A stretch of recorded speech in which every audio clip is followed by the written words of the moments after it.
If you're a podcast host, listen up, this one's for you. My name is Allie Jackson. I'm the host of Finding Mr. Height, a dating and relationship podcast that I've been doing for 4 years now, sharing my positive and practical approach to dating that's built on my own life experience. And I wanted to share another experience that I've had, my secret behind monetizing my show. It's called Red Circle, and I was just telling my colleague about how much I love their platform. With Red Circle, not only am I getting a seamless hosting experience, but I also love the support I receive in ad sales. It's not just typical ad sales either. It's targeted opportunities based on my show and my life. And the platform is super simple. You just set your preferences and Red Circle matches you with sponsors that align with your show. You can vet every opportunity and their platform gives you great analytics. More recently too, my Red Circle team has brought me opportunities outside of my podcast on social media to really augment the podcast partnerships, bring them full circle. I just can't recommend them enough. If you want to give it a try, go to redcircle.com to get your free trial. That's redcircle.com for a free trial. Right, our generous selves are back for a bonus episode.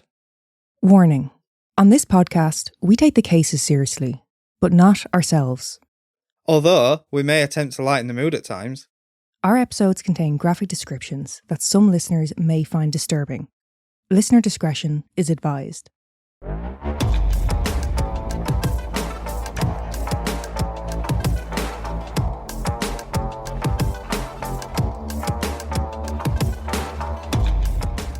Picture it, Searles, Minnesota, 2019. Okay. In January of 2019, 58-year-old Duane Johnson threw a death party for his 69-year-old wife, Debra Lynn Johnson. There was snow everywhere, wasn't there? Minnesota, January. That's what you took from that sentence? Wait, you said death party? Yes. No, are you saying deaf or deaf? Death. As in dead? Yes, death. I heard death party. Mm-hmm. You got flashbacks to CrimeCon Manchester, did you? What do you mean? Do you remember the party upstairs? Yes, Yeah. I thought it was a party for deaf people. No. Right. Death. Okay. For a bit of backstory here, Debra had a history of poor health, which included heart issues, high blood pressure, diabetes, as well as mental illness for which she was on antipsychotics. Fucking hell. Debra knew she wasn't in good shape, and she didn't want to die while in a nursing home. She wanted to go on her own terms. And Duane had made a promise to Debra that he would not let this happen. I just realised how that sounded, as if I'm saying Duane won't let her go on her own terms. I was just about to say, what's it got to do with him? His promise was that she would not have to die in care. Yeah. He wanted her to be happy. It's a good thing. And so, against the advice of medical professionals, Duane fulfilled his promise and removed Debra from their care. Now, like I said, Debra wanted to go out on her own terms. So on the night of the death party, Debra decided not to take her own medication, and instead, the festivities that night included sex, meth, and rocking out their favourite song, Mental Health by Quiet Riot. Okay, you got me worried now. So now you told me it's a death party. She's not taking her meds. She's taking... Meth. She's taking drug, yeah. But you said sex. Yeah. It's a party with her husband. Is she still alive? Yes. Right, okay. She's attending the party. Right, okay. She's having the crack. Okay. Well, Meth, actually. Thought her husband was having the crack. Oh. Following their night of debauchery, Debra passed away following an overdose on methamphetamine. Duane said he believed that she passed away at around 8:30 a.m. that morning, but he waited until 12 before reporting his wife's death. He said he wanted to make sure that Debra had passed before calling emergency services. After Debra had died, Duane bathed her and wrapped her body in a bedsheet as, quote, per the Old Testament. When police arrive on scene, they see the words, quote, Death Party, God Hell, spray painted on the front door. It was reported that Duane greeted the officers naked and screamed that his wife was dead before running back into his home. The officers followed Duane into the house and found Debra laid at the top of the stairs, her body still warm in the very early stages of rigor mortis. Now, they also found 47 firearms within the house, which Duane admitted had been stolen, and there was also hundreds of rounds of ammunition. Oh, so it really was going to be a death party. I've no idea what the reason for the guns and the theft of them was. It doesn't seem to come into play in the story at all. It was all nicked. Maybe he bought the ammunition. I don't fucking know. But he admitted to stealing the guns. I don't know. Was there a different plan in place? I don't know.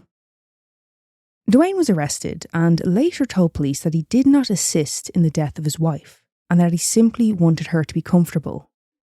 He went on to explain that Debra was struggling to eat or drink, and how he would feed her snow in an effort to soothe the dryness in her mouth. She was also suffering from convulsions, and Duane did try to seek help, but Debra would refuse. He said that at the time of her death, Debra was peaceful. It is actually quite sweet. I think so. The guns part? I don't know Forget the guns part. Yeah, okay, put it to the side. I have no idea what the fuck Duane was planning or what the relevance was. Yeah. But he did admit to it. He did say, yeah, I stole them.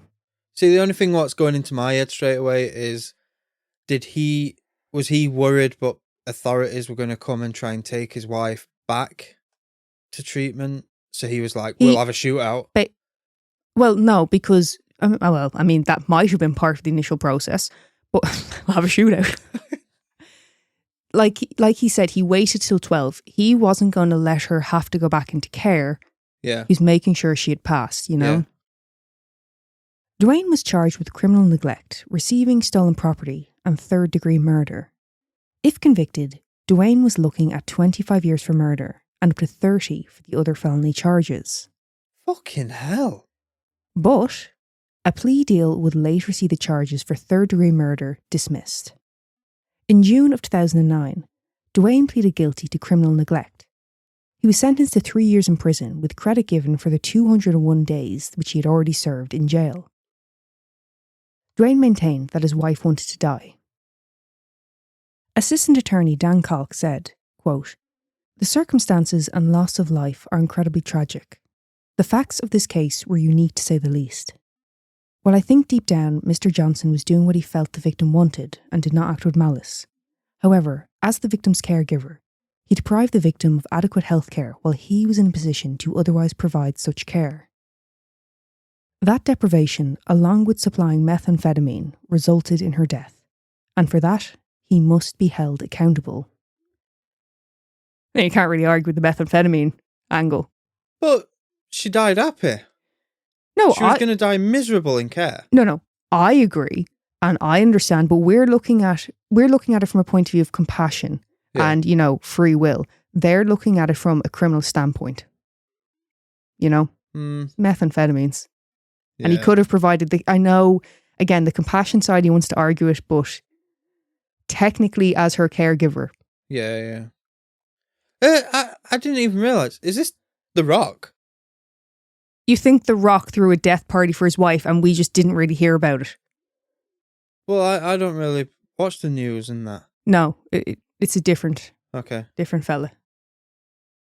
Public Defender John Yost said, quote, "I had a lot of moral questions about this and how involved the state becomes when a person wants to die privately.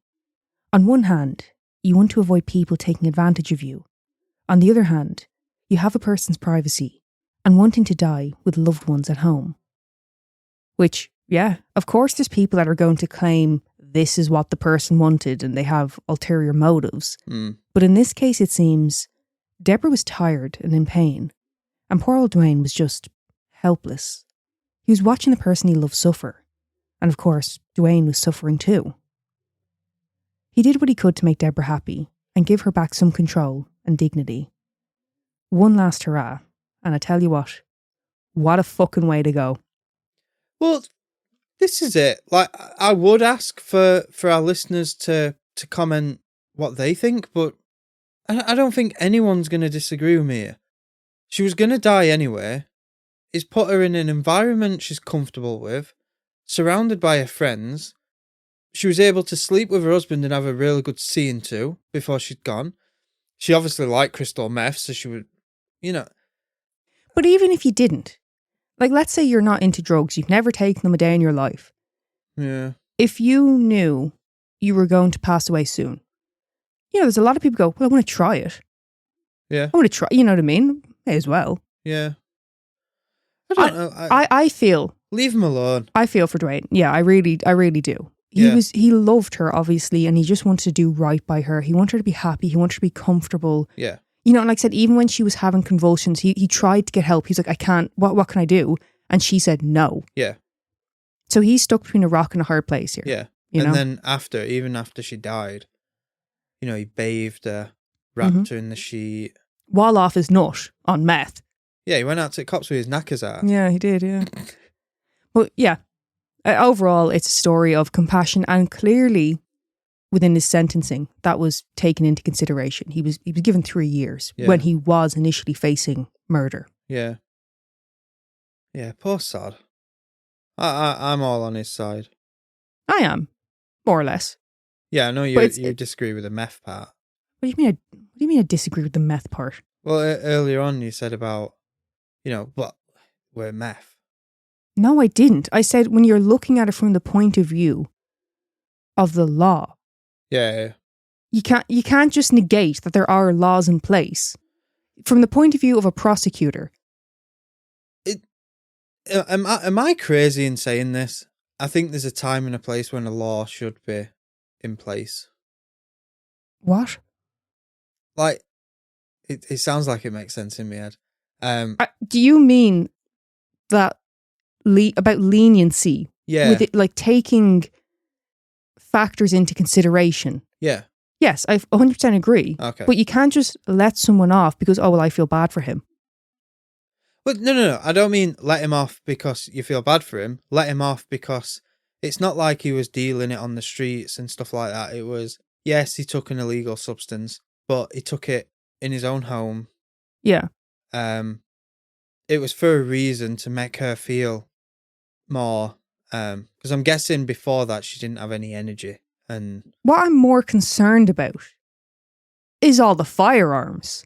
Yeah, no, particularly while high on meth. No, like I said that's earlier, that's the concerning part. No, like I said earlier, forget about the guns. Forget about that part. Oh, okay. Yeah, I don't know. The only thing I can think of is he was looking for a good old fashioned shootout if they came to take his wife. Stop saying good old fashioned shootout as if that's ever okay. No, that's what they say about we're westerns. Not in a fucking. That's what I say. We're not in an old fucking Western movie, Neil. This is real life. No, yeah, I mean, overall, I agree with you. Like the overwhelming sense of compassion and understanding for a person suffering, and like I said, I mean that for both him and his wife. Yeah. But yeah, you can't negate the scary reality of someone who's high on meth with, fucking nearly 50 firearms in their house. Yeah. And hundreds of rounds of ammunition. Yeah. Slightly frightening. But that's just me.